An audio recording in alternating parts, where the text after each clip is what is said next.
Hello everybody and welcome back to another episode of Mods, Tools, Add-ons, and Updates. And today we're going to be talking about some new add-on updates from flightsim.to.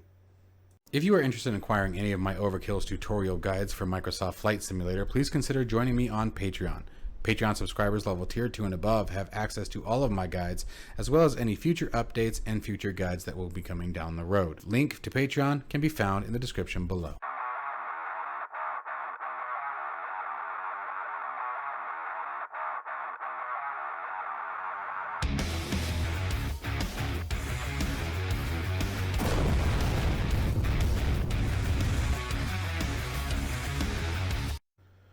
The first one on the list here is once again the 737 ground handling switcher. This is an incredibly awesome application that allows you to, prior to your flight, adjust the ground liveries to reflect the livery of the aircraft that you're going to be flying, giving that immersion on the ground that you're actually a part of that company. It makes it really convenient and very helpful to create those cool scenarios. The latest update actually creates or provides a fix to a unhandled exceptions error that was getting. Basically, unhandled exceptions stating that the software tried to do an action that it couldn't complete. So if you guys are experiencing that, please make sure that you guys jump on and grab the latest version of the software. It is, again, it's wonderful to have on board for the 737, makes switching the liveries out very cool, and just adds that little bit of extra fun. Next up is the DA40 NGX improvement mod. This is an awesome little modification for this particular aircraft. This same developer who does the DA62, which is an awesome plane. Mr. Tommy has done a wonderful job keeping up with this aircraft update since the launch of Microsoft Flight Simulator. I am so amazed at the work that he has done with these aircraft. And here you can see what the changelog is for the latest releases. And there's also been a hot fix to the previous one on June 4th. This is a wonderful aircraft. If you guys haven't dived? How about dived? If you guys haven't dived into this particular aircraft, it is an incredible amount of fun. It's a great aircraft to sort of do a quick city hop and go do a little bit of sightseeing around the cities of your choice. Highly recommend the DA40. I actually haven't flown in quite a long time, and it was this add-on that actually got me into it. So if you've been hesitant, please check out this one. Also be sure to check out his DA62 mod as well and support the developer when you can. Next up on the list is an aircraft I just referenced a couple days ago when we were talking about the Aerosoft A330. This is the freeware version of the A330-900. Now the freeware version of the A330-900 is based very heavily on the Flybywire A321X systems. However, if you come down to the changelogs, you can see that there is a ton of custom work being done for this particular aircraft as well. And this is what I was talking about that competition between payware and freeware. If freeware developers continue to put out work like this and turning the aircraft into something that from a simulation standpoint, not meeting necessary real world standards, that's the catch, right? Because we're not flying a real aircraft, we're flying on simulator. We just have to believe we are flying a real aircraft, if that makes sense. I hope it does, because that's what I'm trying to get at here. This add-on absolutely hits the buttons on this, if you will, when it comes to the A330-900. You feel like you're flying a big heavy plane. You feel like you've got that large commercial size aircraft on your arsenal of aircraft, and it's completely free. Did I say it was free?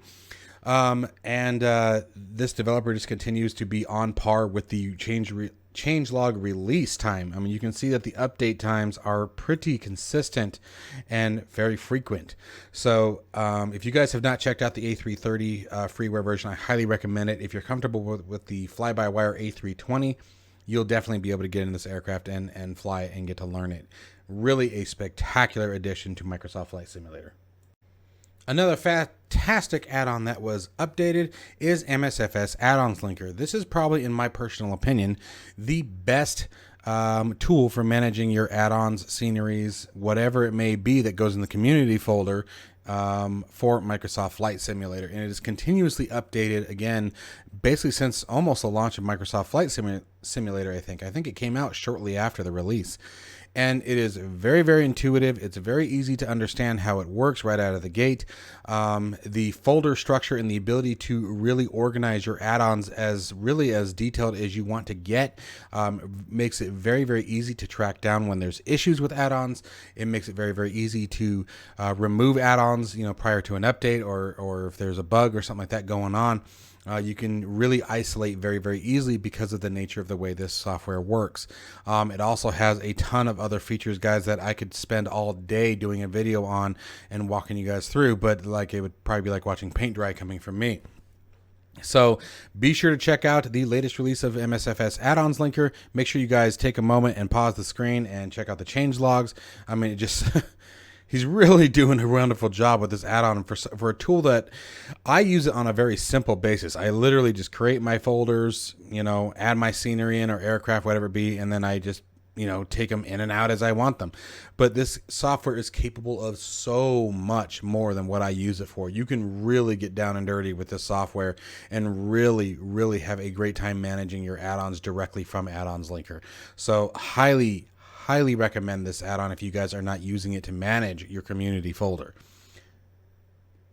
Next up on the list is our F-35 improvement mod. You now have flares capability. You can pop some flares off. I think this is pretty slick, and that had to have been tough to do in Microsoft Flight Simulator. That is actually a really cool livery. Ooh, shiny. Squirrel! The F-35 improvement mod offers a ton of features to the aircraft that weren't there by default. Now, what is it? Gosh, I don't want to mess up their main name. Hang on a second. I always say it wrong. India Foxteco did a great job with the aircraft right out of the gate. It's a ton of fun to fly. I wish we could get something like this in DCS World, but DCS World, it requires, I think, that you have your stats be up to par with realistic telemetry, and I'm pretty sure that's probably classified still. So with that in mind, the addition to having it here in Microsoft Flight Simulator absolutely is a ton of fun. It was a couple weeks ago now, but I was flying it around and had a great time with it. It's a great aircraft. It is a payware aircraft. I don't remember the price, forgive me. You can look up India Foxteco F-35 for MSFS and it will absolutely pop up on the first link. Here is a list of the change logs that have been done for the mod. I really like the humor that's been put into this. I love reading these kind of things. It makes reading the change logs not like, again, watching paint dry. Keeps you a bit more engaged. But if the F-35 aircraft is something that's definitely got your appeal, I highly recommend you guys grab this mod to it because it enhances it quite dramatically. And he's working on a little bit of everything from the systems to the exterior textures to lighting. It's got a little bit of everything to it, and it really, you can see that he's truly trying to create a very immersive experience. The afterburner effect, I actually have to agree. I think I like the modded version better than the stock version. The stock version's getting better, but yeah, the colors aren't quite right here. There's still some adjustments, I think, on both sides, but like this looks much better than this. This looks almost like a lemon light kind of thing. So again, just one of many add-ons that we have available here on flightsim.to. Make sure you guys check them out. It is a fantastic website for getting all of your mods, tools, add-ons, sceneries, and liveries if you don't want to pay for a lot of them, which I can't blame you there. As always, guys, I hope you enjoyed this video and found it useful. There will be many more to come throughout the week. As always, stay safe and healthy, and I'll see you in the next one.